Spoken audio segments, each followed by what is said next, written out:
right, let's see what's going on here. I guess we on. Hey, what's going on, party people?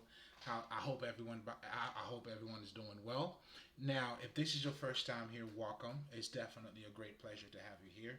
I go by the name of L'Esprit. I am a spiritual healer, and essentially, what I do as a spiritual healer is that I help you to attain your highest level of consciousness. In other words, I help you to become your best version.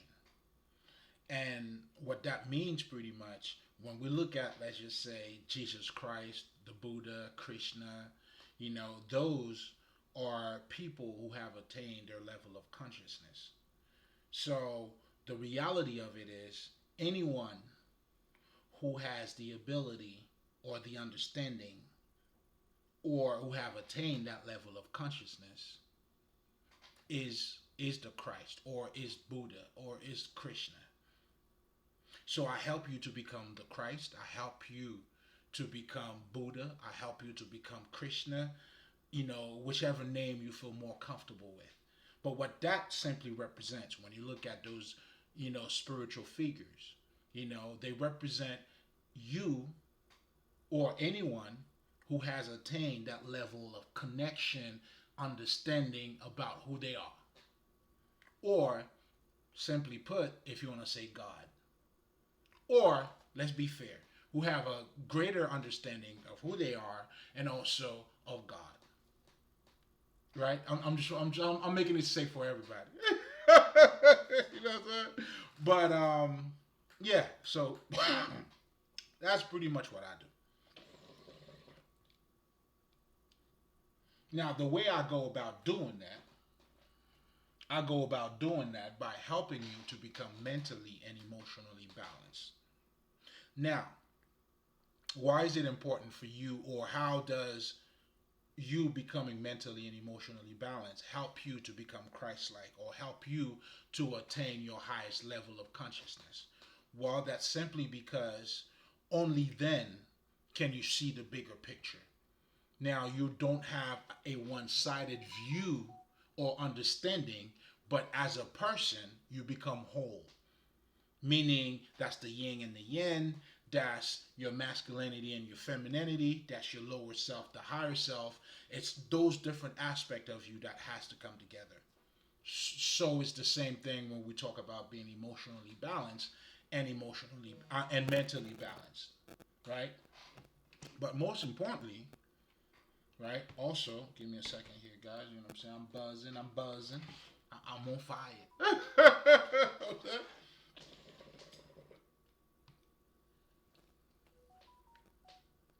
Oh shit, I might have to shut this. Okay.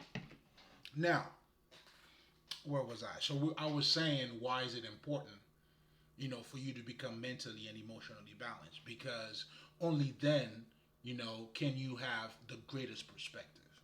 And how do we know that? Let's just say if you are emotionally unbalanced, you're depressed, you're unhappy. Are you going to be in your greatest state of mind? No, you're not. You're not. We see it all the time. You've experienced it. In fact, if you ever see anybody or you ever called any of your friends, you're like, yo, man, I think you were being a little bit emotional. What you're also saying is you didn't see the full picture because you were being too emotional. That emotion pretty much blocked your perspective, didn't allow you to see the bigger picture. So that's why you call someone who's being too emotional. And the bottom line is, by you saying that, you also implying you don't see the full picture. Why? Well, I mean, shit. Nigga, this is what you didn't see. And you didn't see any of that because you are not emotionally balanced. And that's what happens to us depending on what you're going through, or depending on you not being or have the ability to do your shadow work, to understand your emotions, in fact, becoming emotionally balanced, that's the work that it takes. And that's what I mean by being emotionally balanced. That's the work that you got to do. But I'm going to get there shortly. But going back to being one-sided, because you're emotionally not balanced, then it has a direct impact on your intellect, and vice versa. You at this point you can also imagine the direct connection that exists between your mental and your emotions. That fine line. That's why the wise ones, we understand that your true heart and your true mental is the heart. But that's not what we're here to talk about. We're just dropping gems. Pick it up, pick it up. I mean, shit. I mean, if it's for you, you'll get it. But, and vice versa too. Let's just say if you choose to be very logical. Well, when you become too logical, you don't seem, I mean, certain you missing out on the small things, on a lot of things. Do you see what I'm saying? Especially when you're dealing with human beings. There's a lot of shit. It's not as it seems, and there's more to it than what it appears to be. Do you see what I'm saying? And because now, let's just say, if you choose to be very logical, then you become very rigid, right? You become very to the point. You know what I'm saying? That's what makes sense. That's what you're doing. Then now you're missing out on a lot of other stuff that's around you. And that's why it's important for you to become emotionally balanced, because what that emotion does, it open up your eyes a little bit more. It widen your perspective.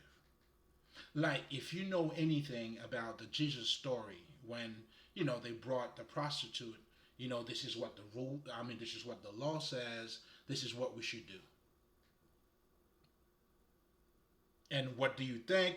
You say you're the son of God. I mean, of course, I don't think they mentioned that, but whatever the case was. So, and Jesus' response pretty much was, well, which one of you motherfuckers who have not sinned? Whichever one of you who's perfect, well, you throw the first stone. So that little bit of emotion that he added to what you call their laws or their understanding allows them to have a broader perspective of what's in front of them.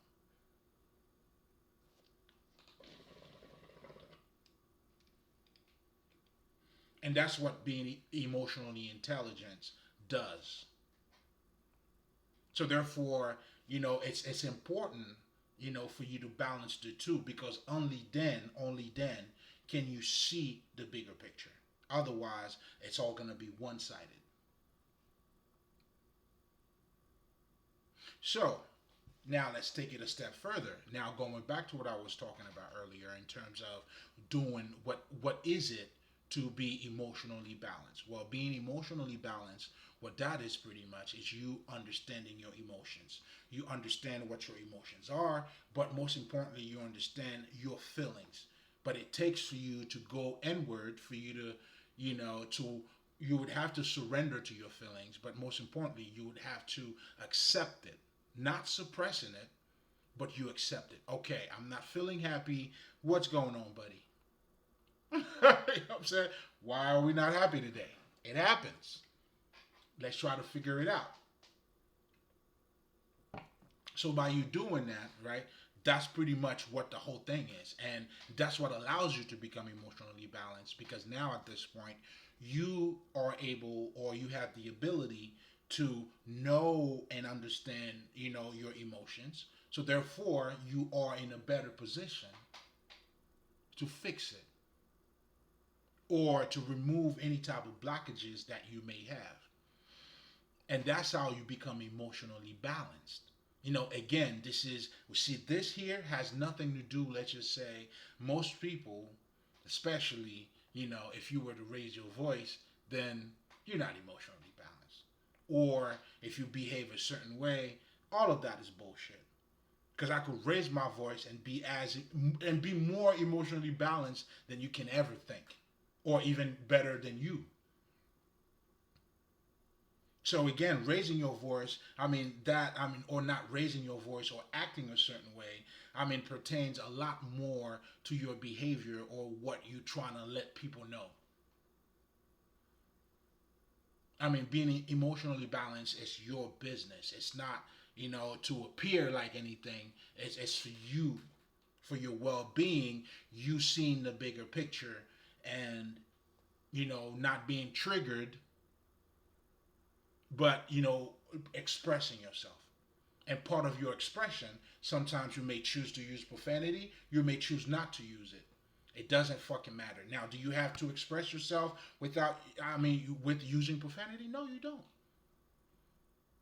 But do you have the ability to to do so? Fuck yeah. So you do whatever the fuck you want, but yet being emotionally balanced. So again, it all comes down to you understanding your emotions, understanding your emotional patterns, but most importantly, remove any type of blockages that pertains to you not being in emotionally balanced. Because those blockages, that's exactly what they do. They prevent you from being emotionally balanced. Now, the same exact understanding applies here when you're talking about being mentally balanced. The baseline understanding is the same. It's you understanding, okay, how your mind works. That is your business. You must, bro. You know what I'm saying? But in addition to that, you also have to understand, how is my mind being conditioned? Do you see what I'm saying? Like, if I was born in America, there's a certain way that I think. There's a certain way I see life. So, meaning being born in America will shape my thinking to think a certain way, or my thoughts to be a certain way. You know, it's not just the language. That's what, and what the best way of saying that is your culture.